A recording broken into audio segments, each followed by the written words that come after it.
वर्णिवेशरमणीय दर्शनम मंदहासरुचिराननां भुजं पूजितं सुरनरोत्तमैर्मुदा धर्मनंदन महं विचिन्तये। असतो मा षड्गमय तमसो मा ज्योतिर्गमय मृत्युर्मा अमृतं गमयः। ओम शांति शांति शांति। अस्मद्गुरु समारंभां नाथयामून मध्यमां लक्ष्मी वल्लभ पर्यंतां वंदे गुरु परंपरा। આજની જ્ઞાન સભાની અંદર પધારનારા બધા જ ભગવદ્ ભક્તોને વેદાંતાચાર્ય પુરાણ ઇતિહાસાચાર્ય એમએ ફિલોસોફી શાસ્ત્રી રાકેશભાઈના હિતપૂર્વક જય સ્વામિનારાયણ। ભક્તો, આજની આ જ્ઞાન સભાની અંદર આપણે બધા પૂજામાં ભગવાનનું આવાહન કેમ કરવામાં આવે છે એ વિષય પર થોડી વાત શ્રવણ કરશું। તો બધા જ શ્રોતાગણો આ પ્રવચન એકાગ્ર મને કરીને શ્રવણ કરીએ। એક જિજ્ઞાસુ ભગવદ્ ભક્તએ મને પ્રશ્ન કર્યો કે શાસ્ત્રીજી, આપણે પૂજામાં ઉત્તિષ્ઠ ઉત્તિષ્ઠ હે ગોવિંદ, ઉત્તિષ્ઠ ઉત્તિષ્ઠ હે ગરુડધ્વજ, ઉત્તિષ્ઠ ઉત્તિષ્ઠ હે કમલાકાંત, ત્રૈલોક્ય મંગલમ ગુરુ, આગચ્છ ભગવાન દેવ સ્વસ્તાનાથ પરમેશ્વર, અહમ પૂજા કરીષ્યામિ સદા ત્વમ સન્મુખો ભવ, આ પ્રમાણેનો મંત્ર બોલી ભગવાનનું આવાહન કરીએ છીએ। જ્યારે વેદોની અંદર કહ્યું છે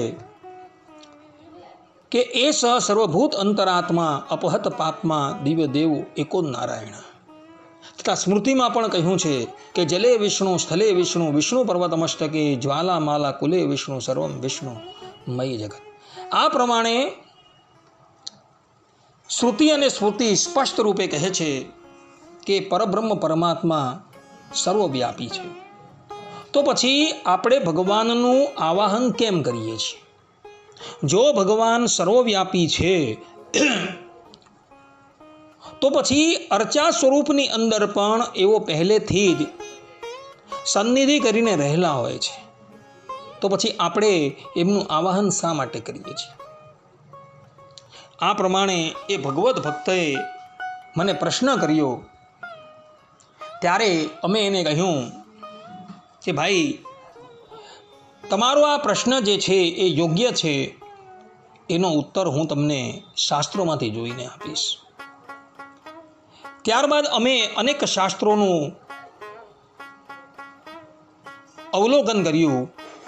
ત્યારે અમને વિષ્ણુ ધર્મોત્તર પુરાણ 108મા અધ્યાયના 17મા શ્લોકમાં એ વ્યક્તિનો ઉત્તર પ્રાપ્ત થયો। ત્યાં માર્કંડેય ઋષિ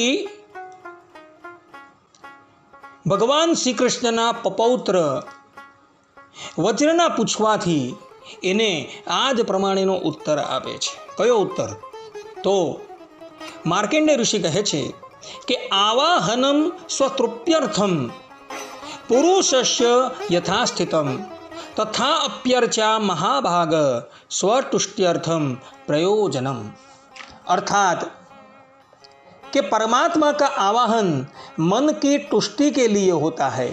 स्थान में सन्निहित रहने पर भी देव का आवाहन होता है।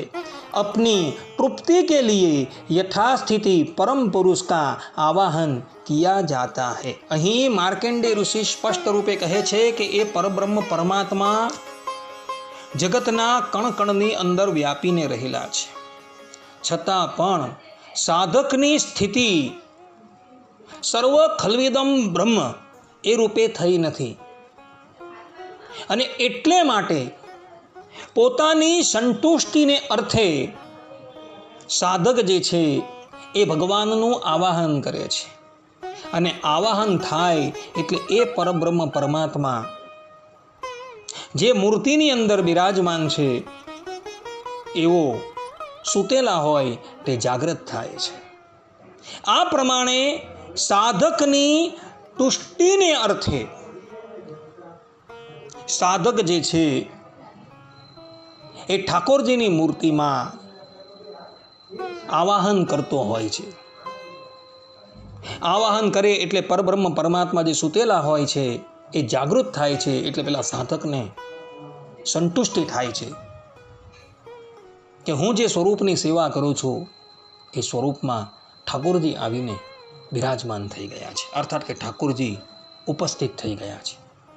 અને પછી એ સ્વરૂપને સાક્ષાત પરબ્રહ્મ પરમાત્મા સમજીને એની અર્ચા કરતો હોય છે.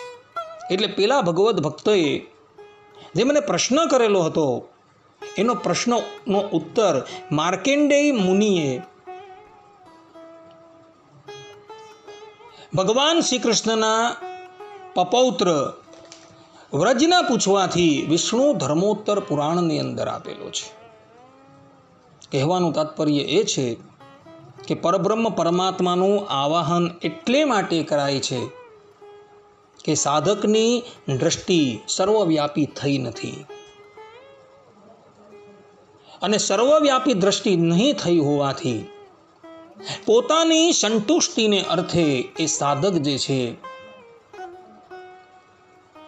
એ પરમાત્માની મૂર્તિમાં આવાહન મંત્ર બોલી પરમાત્માનું આવાહન કરતો હોય છે. વસ્તુતાએ તો ઠાકોરજી એ સ્વરૂપની અંદર રહેલા જ છે, પરંતુ સાધકને તુષ્ટિ થતી નથી. એ જ્યારે આવાહન મંત્ર બોલે ત્યારે એને સંતુષ્ટિ થાય છે. એટલે માટે ઠાકોરજીની જ્યારે સેવા કરતા હોઈએ છીએ ત્યારે આપણે આવાહન કરતા હોઈએ છીએ. આ પ્રમાણે પેલા જિજ્ઞાસુ ભક્તના પ્રશ્નનો ઉત્તર અહીં વિષ્ણુ ધર્મોત્તર પુરાણની અંદર જોવા મળે છે. માટે ભક્તો, તમે બધા પણ જ્યારે ઠાકોરજીની સેવા કરો ત્યારે અવશ્ય ઠાકોરજીનું આવાહન કરજો. કારણ કે આપણા બધાની દ્રષ્ટિ હજુ સર્વવ્યાપકમાં સ્થિર થઈ નથી. એટલે આપણે આપણી દ્રષ્ટિ અર્ચાની અંદર સ્થિર કરવાને અર્થે ભગવાનનું આવાહન કરવાનું છે. આટલું કહીને હું મારા પ્રવચન અહીં વિરામ આપું છું. સર્વે સંતુ નિરામય, સર્વે સુખીનો ભવંતુ, સર્વે ભદ્રાણી પશ્યંતુ, મા કશ્ચિત દુઃખ ભાગ ભવેત. અસ્તુ. જય સ્વામિનારાયણ.